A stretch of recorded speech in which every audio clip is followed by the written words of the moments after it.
দেশের ২৫টি জেলার জেলা প্রশাসককে প্রত্যাহার করেছে সরকার। মঙ্গলবার এ সংক্রান্ত প্রজ্ঞাপন জারি করেছে জনপ্রশাসন মন্ত্রণালয়। প্রত্যাহারের পাশাপাশি একই আদেশে তাদেরকে নতুন কর্মস্থলে পদায়ন করা হয়েছে। এই আদেশ অবিলম্বে কার্যকর করা হবে বলেও প্রজ্ঞাপনে জানানো হয়। প্রত্যাহার হওয়াদের তালিকায় ঢাকা, সিলেট, রংপুর, কক্সবাজার, চট্টগ্রাম, গাজীপুর, ময়মনসিংহ, কুমিল্লা, হবিগঞ্জ, মাগুরা, গাইবান্ধা, নওগাঁ, নাটোর, নোয়াখালী, মৌলভীবাজার, ফরিদপুর, শেরপুর, কুষ্টিয়া, ঝিনাইদহ, পাবনা, বগুড়া, জয়পুরহাট, চাঁদপুর, খুলনা ও গোপালগঞ্জের ডিসি রয়েছেন।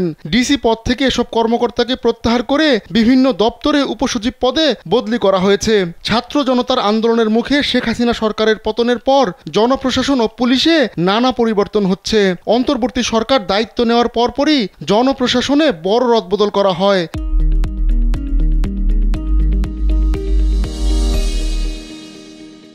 গেল 14 আগস্ট একদিনেই জাতীয় রাজস্ব বোর্ডের চেয়ারম্যান সহ 11 জন সচিবের চুক্তি বাতিল করা হয়। আর প্রধানমন্ত্রীর কার্যালয়ের সচিবকে বিশেষ ভারপ্রাপ্ত কর্মকর্তা বা ওএসডি করা হয়েছে।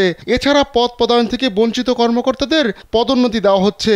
ইতোমধ্যে উপসচিব ও যুগ্ম সচিব পদে বড় পদোন্নতি দেওয়া হয়েছে।